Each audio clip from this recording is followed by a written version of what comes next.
tout le monde, comment ça va? J'espère que vous allez bien. Aujourd'hui, c'est un épisode très spécial parce qu'on va fêter un anniversaire. Fêter un anniversaire, c'est to celebrate a birthday. On va fêter un anniversaire. Mais l'anniversaire de qui? Ou plutôt de quoi? Eh bien, de mon podcast. Ça fait 1 an que j'ai commencé mon podcast. Une petite précision, en français, on chante Happy Birthday de la même manière qu'en anglais. On utilise la même mélodie. Mais on dit Joyeux anniversaire. Donc par exemple, Joyeux anniversaire. Donc c'est exactement la même mélodie. Pour vous dire la vérité, j'avais même pas remarqué que ça faisait 1 an que j'avais créé mon podcast.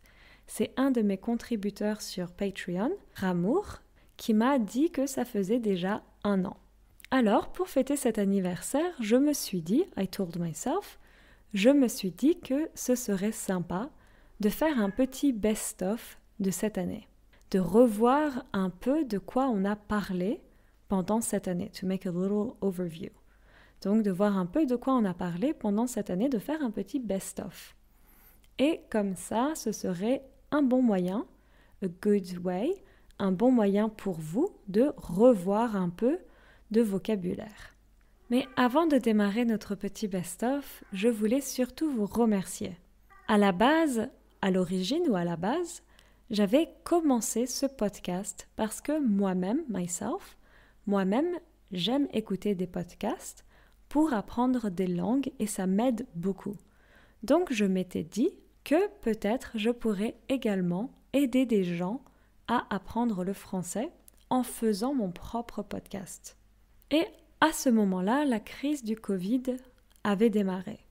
On était en confinement et je ne pouvais plus travailler. I couldn't work anymore. Je ne pouvais plus travailler. Donc c'était l'occasion parfaite de démarrer quelque chose de nouveau. Et voilà, on en est là aujourd'hui. C'est Here We Are Today. On en est là aujourd'hui. Vous êtes de plus en plus nombreux à m'écouter et à me soutenir sur Patreon. Et tout ça, ça m'encourage beaucoup à continuer et ça me fait extrêmement plaisir de savoir que mon podcast vous aide à progresser en français et que les sujets dont je parle vous intéressent. Et je dois dire que ça me touche beaucoup. Ça me touche beaucoup et it moves me a lot. Ça me touche beaucoup de savoir que des gens à travers le monde, throughout the world, à travers le monde m'écoutent. C'est une drôle de sensation. Ça me donne l'impression de pouvoir connecter avec des gens d'un peu partout. La majorité d'entre vous qui m'écoutez, vous venez des États-Unis, du Royaume-Uni, United Kingdom, du Royaume-Uni, du Canada ou de l'Australie, donc plutôt des pays anglophones. Un pays anglophone, c'est une English-speaking country, donc plutôt des pays anglophones. Mais je vois que vous m'écoutez aussi depuis l'Allemagne, le Brésil, les Pays-Bas, Netherlands, les Pays-Bas, l'Italie, l'Espagne, la Suisse, les Philippines, le Mexique, la Belgique, la Pologne, la Turquie, la Suède, le Japon, l'Inde, etc. Donc, encore une fois, je vous dis un grand merci à tous pour votre soutien. Et donc maintenant, revenons un peu sur les sujets dont on a parlé. On a abordé plein de sujets différents pendant cette année. Aborder un sujet, c'est to discuss a topic. On a abordé plein de sujets différents.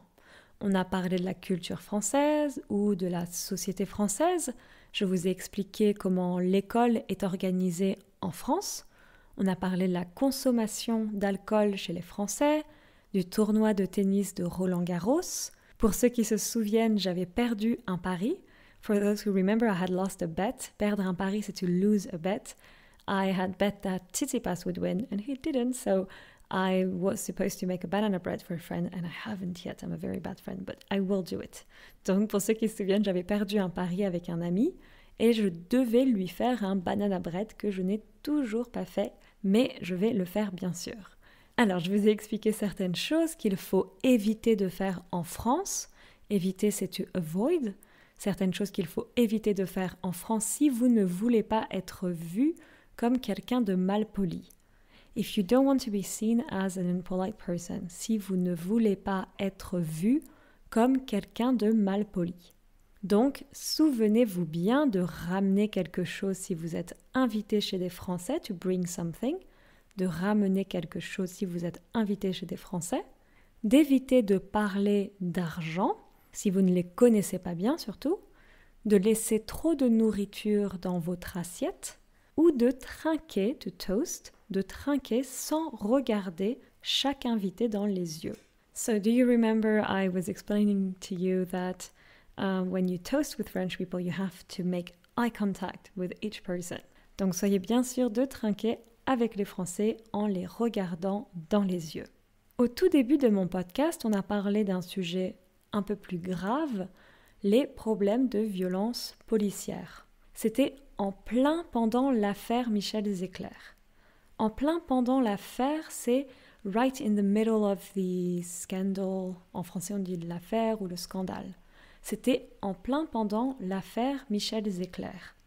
Michel Zecler, c'était un producteur de musique qui s'était fait violemment agresser par des policiers français parce qu'il ne portait pas son masque pour le Covid. Plus récemment, on a parlé de politique. Je vous ai parlé des deux bords politiques principaux. Les deux bords, c'est the two sides.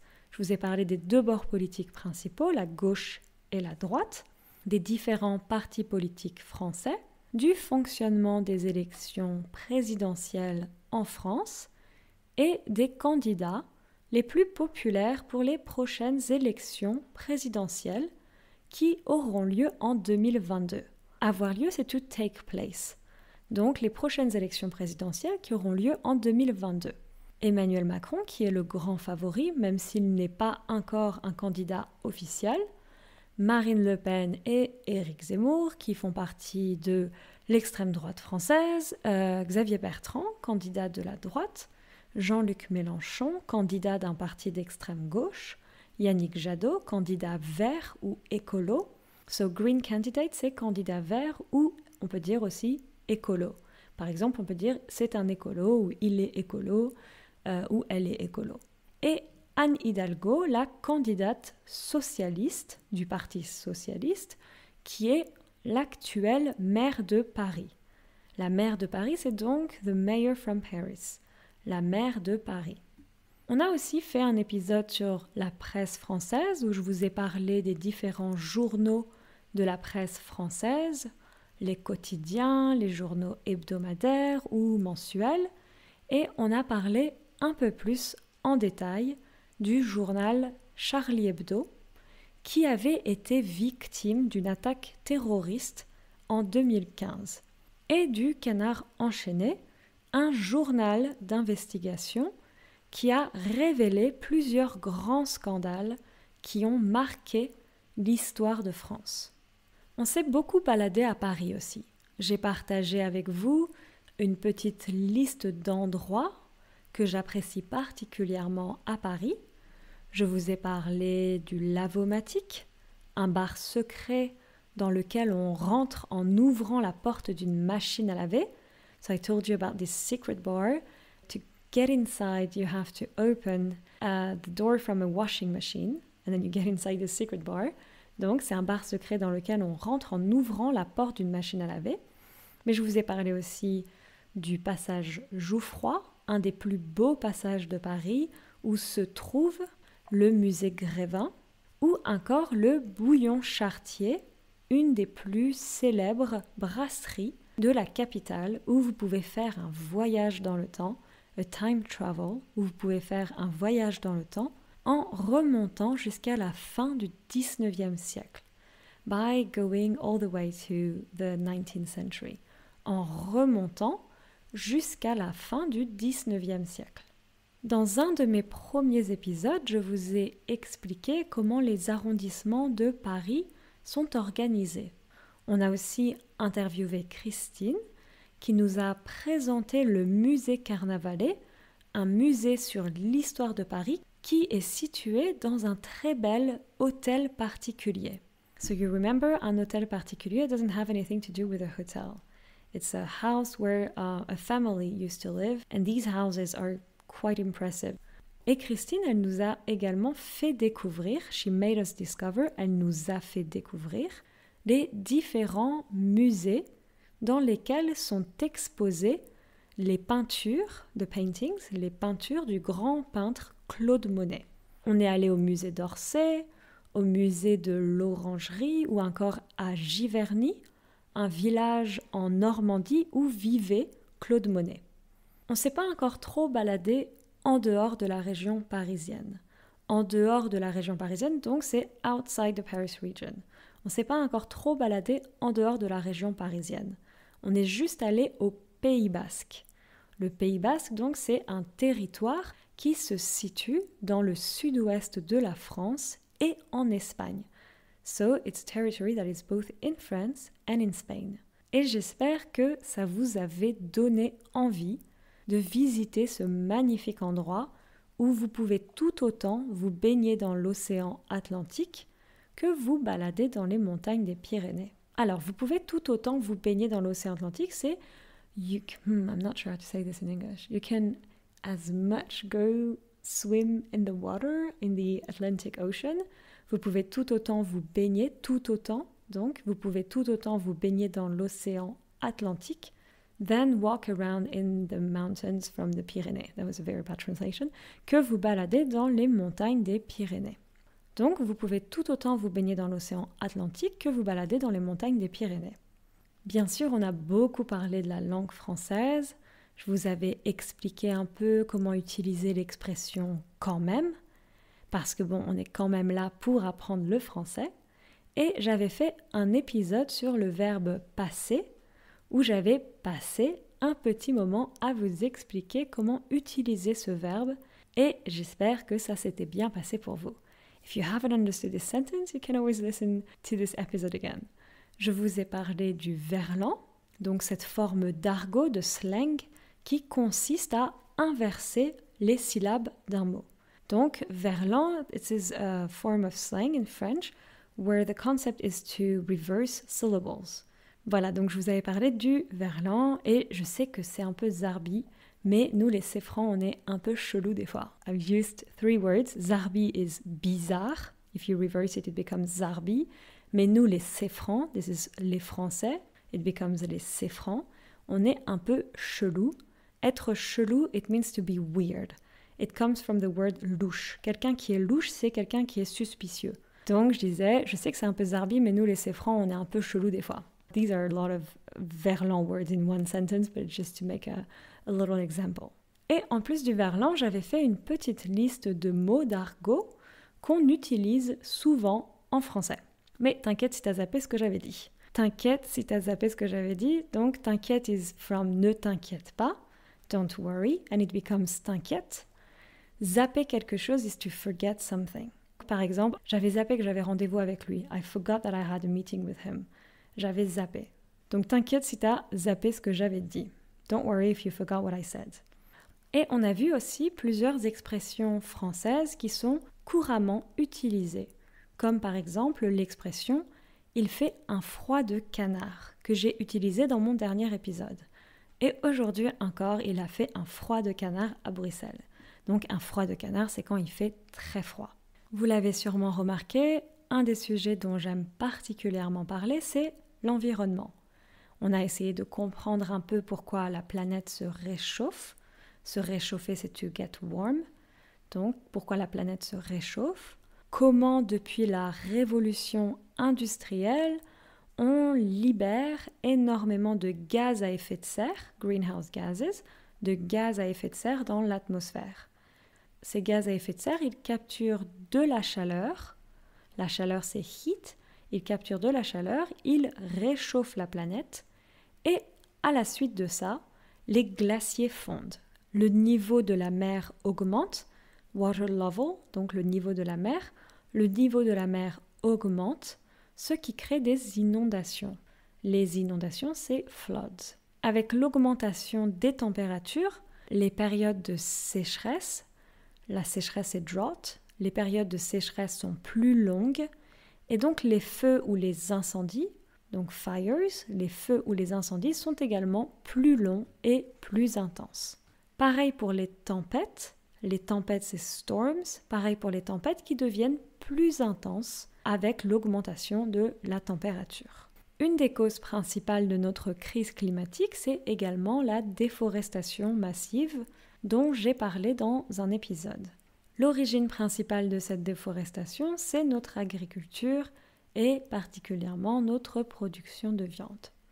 Une autre cause de notre crise climatique, c'est notre utilisation de nombreux appareils électroniques. En français, appareil électronique, c'est electronic devices. Donc de nombreux appareils électroniques comme nos ordinateurs, nos tablettes, nos disques durs, hard drives, nos disques durs, ou encore nos smartphones. Dans l'épisode Qu'est-ce qu'il se cache derrière nos smartphones, on a parlé des métaux rares qui sont des composants essentiels pour produire ces appareils électroniques et dont l'extraction est extrêmement polluante pour l'environnement. En plus de ça, nous achetons de plus en plus d'appareils électroniques et nous les jetons, we throw them away, et nous les jetons rapidement après les avoir achetés, ce qui crée énormément de déchets électroniques. Les déchets, c'est waste, donc ça crée énormément de déchets électroniques. Une autre chose qu'on achète en grande quantité et qu'on jette assez vite, ce sont les vêtements. Les vêtements, c'est clothes. Et c'est pour ça que nous avons parlé de la fast fashion, de son impact très important sur l'environnement. La fast fashion, elle utilise énormément de produits chimiques qui polluent ensuite les eaux et le sol. Waters and ground, les eaux et le sol. Et donc elle utilise également une quantité astronomique de matières fossiles et d'eau. Dans mon épisode, j'avais donné l'exemple d'un t-shirt qui demande environ 2700 litres d'eau pour être produit. Producing a t-shirt requires around 2700 liters of water. 2700 litres d'eau, ça correspond à peu près à la quantité d'eau qu'on boit en 3 ans. C'est l'équivalent of what we drink in 3 years. C'est donc à peu près la quantité d'eau qu'on boit en 3 ans. Heureusement, pour lutter contre cette crise climatique, de nombreuses startups travaillent dur pour mettre en place, pour mettre en place des alternatives plus responsables. So if you remember to translate sustainable in French, we use the word responsable. J'espère que les 2 épisodes que j'avais faits pour vous présenter quelques-unes de ces startups écologiques ou green tech françaises vous avaient plu. Je vous ai parlé de The Sea Cleaners qui a développé un voilier géant. Un voilier, c'est a sailboat, donc qui avait développé un voilier géant pour nettoyer l'océan. Nettoyer, c'est to clean, donc pour nettoyer l'océan. Je vous avais aussi parlé de Tomojo qui crée de la nourriture pour nos animaux de compagnie. Un animal de compagnie, c'est un pet. Donc pour nos animaux de compagnie, faites à base de protéines d'insectes. Une excellente protéine pour nos petits animaux, mais également pour l'environnement.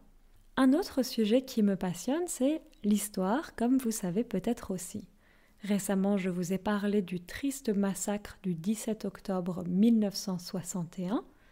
Donc, le massacre du 17 octobre 1961, c'est 17th of October 1961, où un grand nombre d'Algériens ont été tués, have been killed, ont été tués dans les rues de Paris.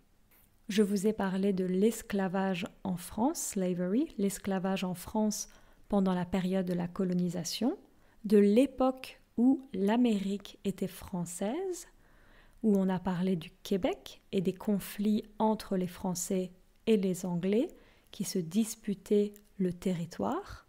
On a parlé de la Renaissance, une période de l'histoire en Europe qui a suivi, qui a suivi celle du Moyen-Âge, et où de nombreux intellectuels et artistes voulaient s'inspirer de la période de l'Antiquité. En plus de la période de la Renaissance, on a aussi parlé de la Belle Époque. Vous vous souvenez de la Belle Époque? C'est comme ça qu'on appelle la période qui a précédé la Première Guerre mondiale, First World War, qui a précédé la Première Guerre mondiale. C'était une période marquée par les progrès technologiques économiques ou sociaux. Et pendant la Belle Époque, il y a eu le monument le plus célèbre de France qui a été construit, la Tour Eiffel.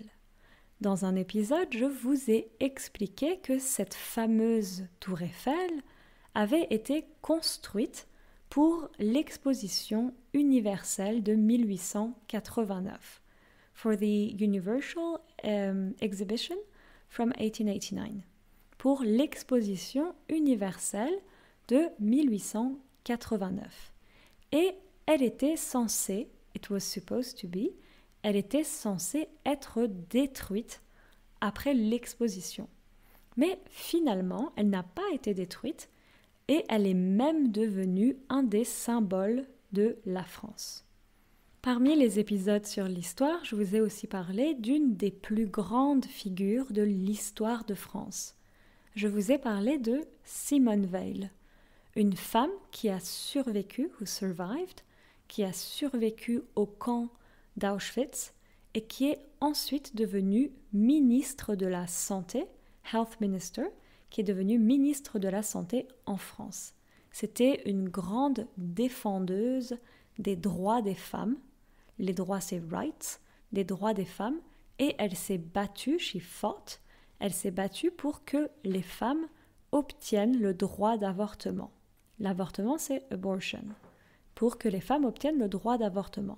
Une loi a été adoptée, une loi c'est a law, une loi a été adoptée, c'est la loi Veil, donc après Simone Veil, la loi Veil, qui autorise l'avortement.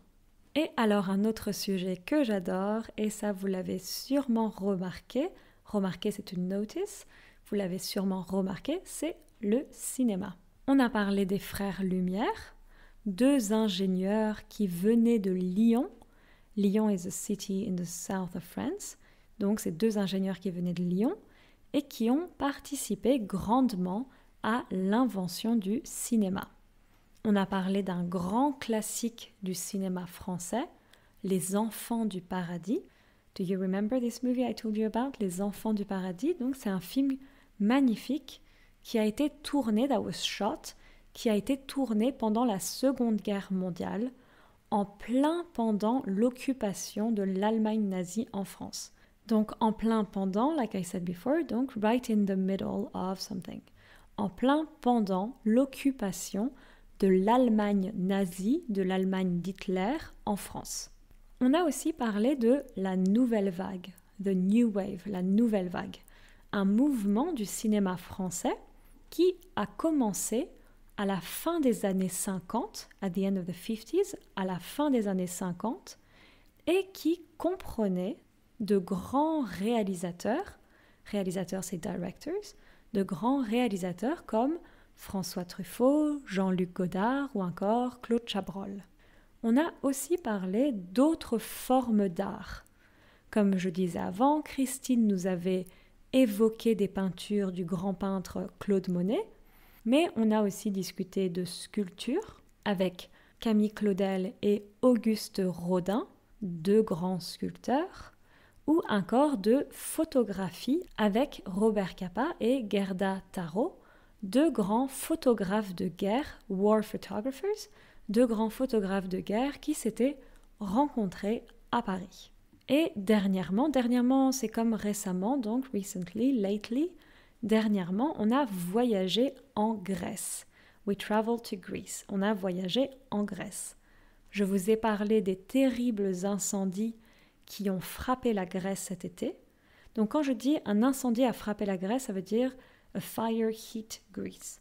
Donc des terribles incendies qui ont frappé la Grèce cet été.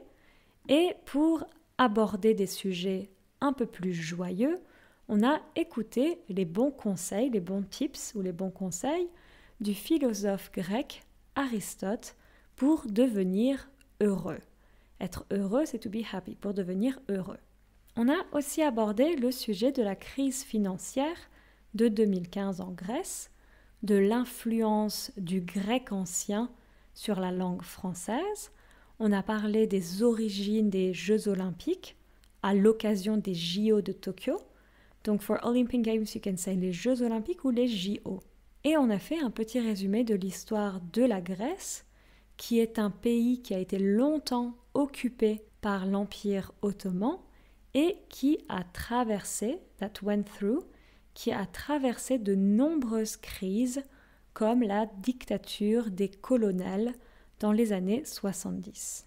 Une chose que j'ai beaucoup aimé faire aussi, c'était interviewer mes amis. Peut-être que vous vous souvenez d'Alexis. C'était ma première interview, donc c'est mon ami Alexis qui a grandi à Bruxelles et avec qui on a parlé de la culture belge.